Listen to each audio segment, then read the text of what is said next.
Hello, welcome to Going Native with me, Neil Stokes. This is an interview series where I talk to prominent Catalans in English. And today we have a very prominent Catalan, Xavier Sala-i-Martin, a professor of economics at Columbia University, and a bunch of other titles as well to your name. No, Xavier, you do a lot of other things apart from that. Welcome to the program. Thank you very much for coming. Thank you for inviting me. And I always start off these interviews asking people a little bit about their English. Now, you live in the States. In fact, you're an American citizen now, aren't you? Yes, I am. How long has that been for now? Well, I left Barcelona 30 years ago now. You know, on June 30th, it will be 30 years that I left. I didn't know any English when I left because I'm a product of the Franco education system that essentially educated people in Spanish and French as a second language. Okay. Now later they changed that my second language was French. So when I decided to go to the US to get my PhD, I realized that I needed to learn English, and because I learned as an adult, I have this still Catalan accent 30 years later. Well, I suppose it's over there. I suppose it's quite exotic. Yeah, to have a Latinist accent. People are not used to Catalan accents. People know, Spanish accents. People know French accents, Italian. So they see that I'm, some sort of European, but they cannot really tell because it's not really a Spanish accent and it's not really French. So they know it's a funny accent. And because we are not so many, they cannot really pinpoint, where I'm actually from. Exactly. And so, basically, have you lived continuously then for 30 years in the States? Yes. Yeah. 10 years in Boston and now 15 in New York City. Do you obviously like that country? You wouldn't still be there. What is it you like about it? Well, mainly the work environment. Obviously, the top universities in the world are in the United States, and I've had the luxury of either studying or teaching in some of the top. Yeah, Yale, Harvard, and now Columbia. Now Columbia, New York. So I am if I were a football player, I would be playing in Barcelona or Real Madrid. So whether you like the city or you don't, or you like the society or you don't, because you are in the top team in the world. You want to live there. Yeah. Well, I suppose you have to do a lot of traveling though as well. Do you come back here very often? I travel a lot to Barcelona, but also to Latin America, Asia, Europe. I give a lot of conferences throughout the year, maybe 20, 30 conferences a year. So I have to travel almost every week. And you also do a lot of advising, is that correct? I was looking at your bio on your website there a little bit, and there's a whole bunch of organizations that you advise. And obviously they're international organizations like the IMF and the World Economic Fund and so on. But I was thinking about that. I was thinking, do they listen to your advice or not? Can you tell afterwards whether they've listened to your advice or not? Well, usually they don't.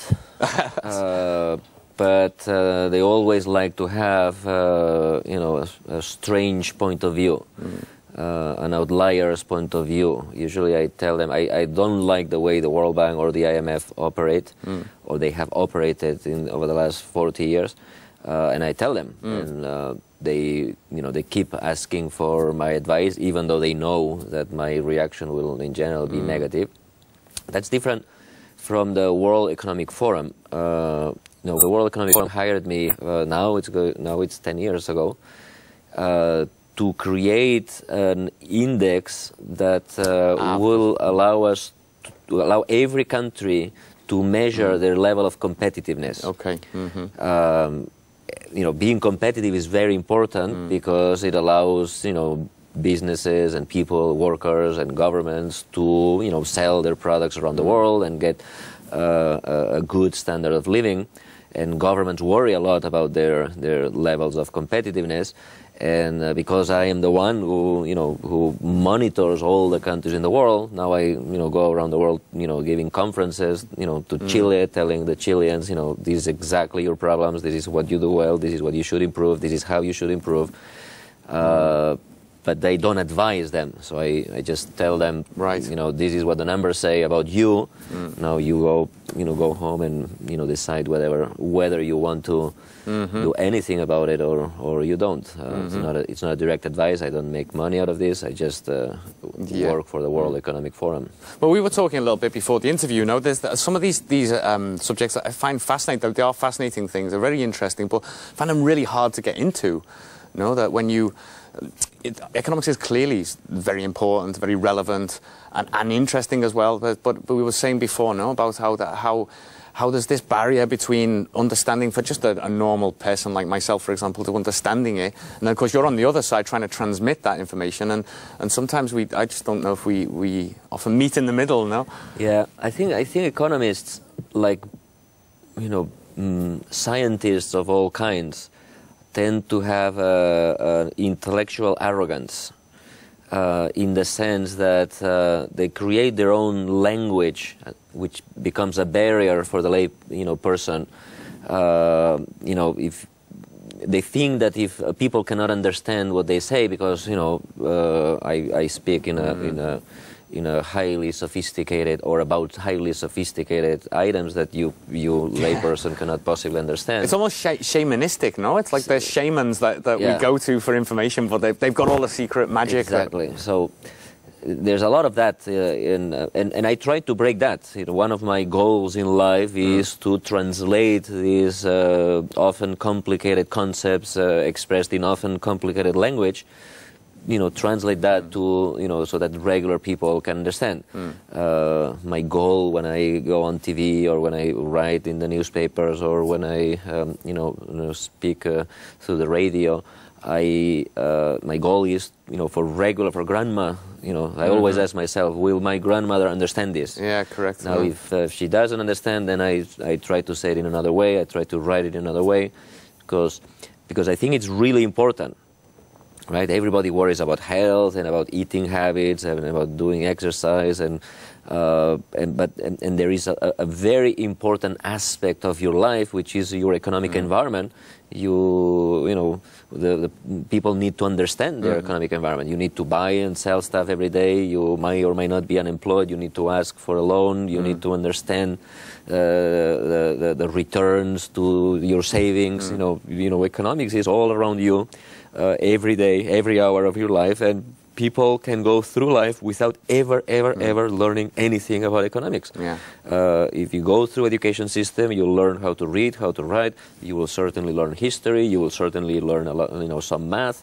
But you can go through the entire education system and never learn any economics. And then, of course, we have the problems that we have. People buying Bankia, preferential stock without realizing that that they can lose everything, and 300,000 people lose everything because they trust the guy at the bank that told them, no, you should buy this or you should buy that.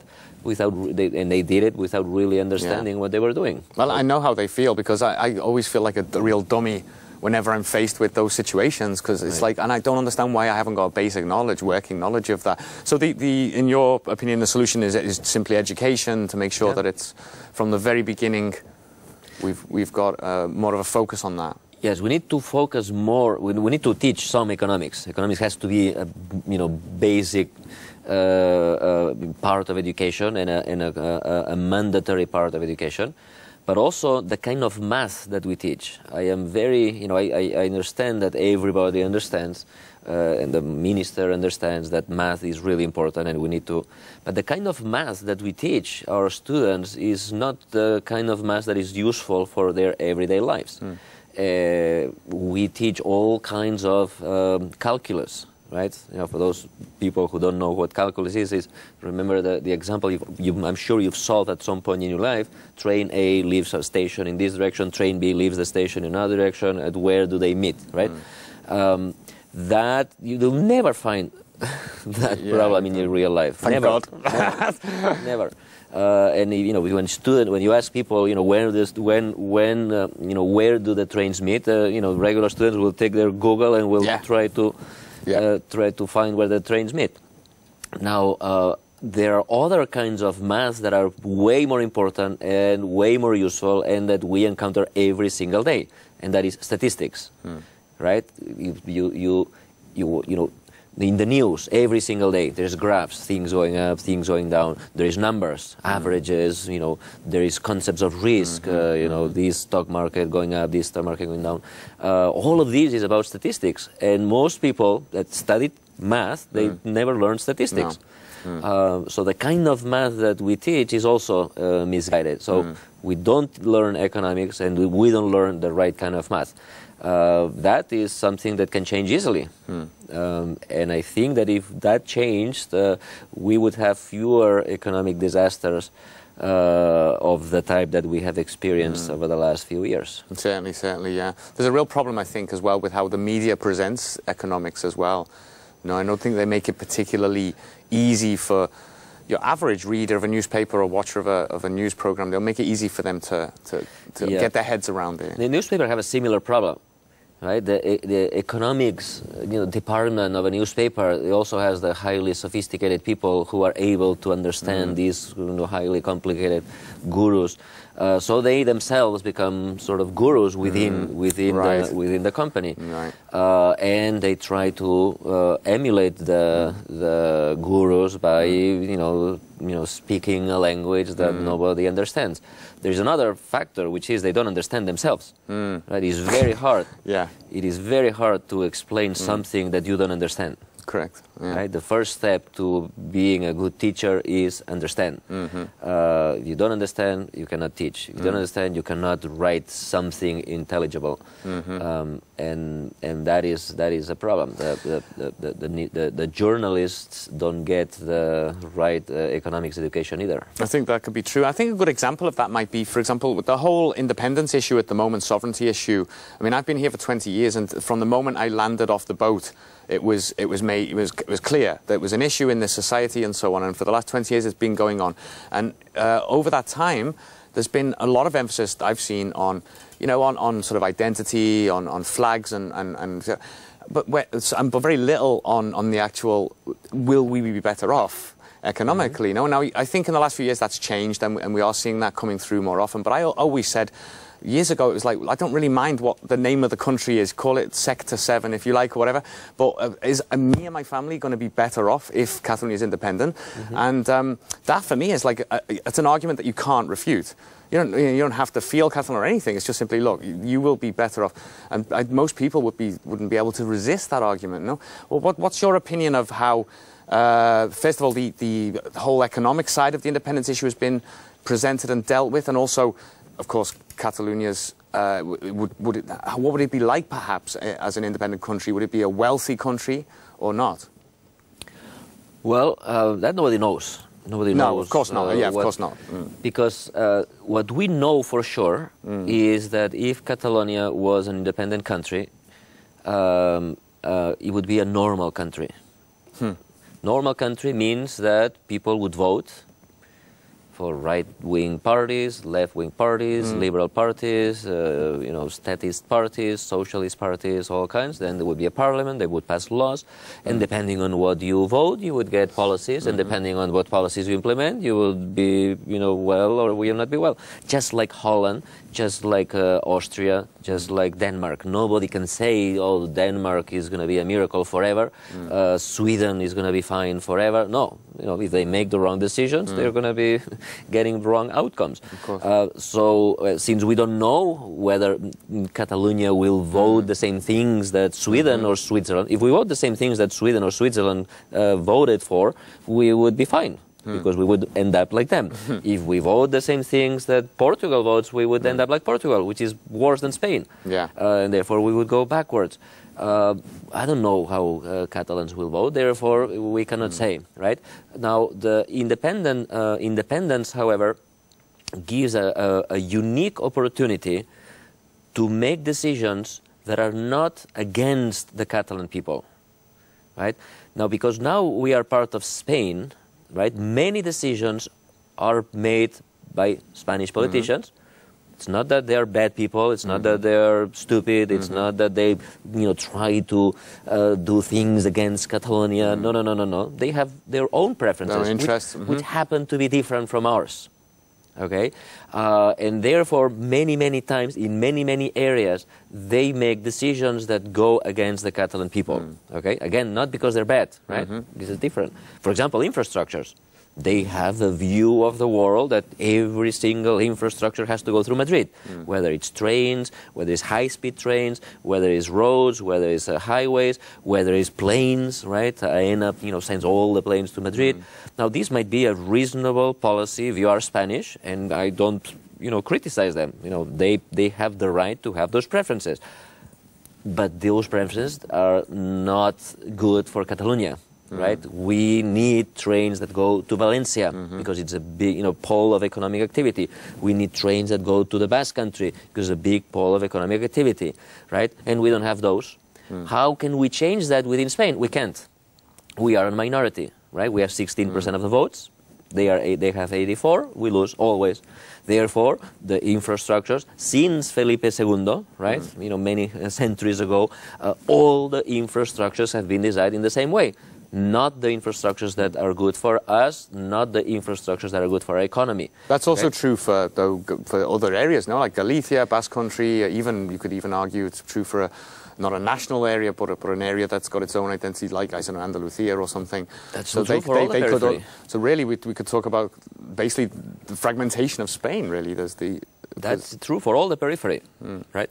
Now, there are other reasons, right? There are other policies that are specific to Catalonia. Well, not specific, but almost specific, like language, right? We might be crazy people because we want to teach our kids in Catalan, right? And they might be they have the correct preferences. Everybody has to be taught in Spanish, and Catalan is useless because only 11 million people speak Catalan, and if you speak Spanish, 400 million people will be able to talk to you, and it's a much better investment. That might be true, but we might be crazy. We want to have our schools in Catalan. We think that teaching in Catalan has been a way to integrate a huge migration wave. When I was a kid, there were two kinds of people in Catalonia, right? The Catalans, that we spoke Catalan at home, we were richer, and the Spanish that just came from Spain, mainly rural people that came to the city. They spoke Spanish, they had a different culture, they lived in different places, they had their schools in Spanish, right? All of a sudden, we created a school system, everybody in Catalan. Now, in my world, in my old world, there was the Catalans and there was the ghettos. One generation later, the children of those two groups of people are my students when I teach in Universidad Pompeu Fabra. You cannot tell them apart. This is a miraculous way of integrating a huge migration wave. The population almost double. So, this has not happened in France. This has not happened in England. This has not happened in the US. This ability to integrate an entire generation in just one generation, an entire population in just one generation, is a miraculous thing. And we value that. And we want to have the right to continue to do that by teaching everybody in Catalan. If you allow people to split, then maybe some people will go back to the ghetto and they will have schools in Spanish, and then we'll have the schools in Catalan, and then we'll be different again. No, it's not good for anyone. We don't want that. We might be crazy, I understand, but we are different. And we want to have the right to have that kind of schooling. In Spain, we can't. We just learned today that Mr. Vert passed a law saying, no, if you want to be, to learn, to have school in Spanish, you will be able to learn in Spanish, and therefore you can create your own ghettos again. That's wrong. That's not good for us, right? It might be good for Spain, and they might be right? We might be crazy. I agree. But we want to do it this way, and within Spain, we can. And when you want to do things that you cannot do within Spain, you have to leave Spain. That's very easy. Well, thank you for making it so simple, because it's interesting. Yeah, I mean, the whole language thing as well is, I think, like with the economy, with the language, with all of these things as well. I mean, they're political weapons as well. They can be used like that a little bit. No, because my children, I've got a Catalan. and they speak English and Catalan, and it's not a problem, and Spanish, and Right. there's never been a problem. We've never sat down as a family and decided, right, what proportion? We just get on with it, and they're fine. So you know, so maybe you're right. Well, thank you very much for coming today, Xavier. Okay, thank you for inviting me. And you know, maybe one day we'll see you back again. I certainly hope so. Thank you. I will try. Okay, thank you. Well, thank you for watching Going Native. My name's Neil Stokes. See you next week.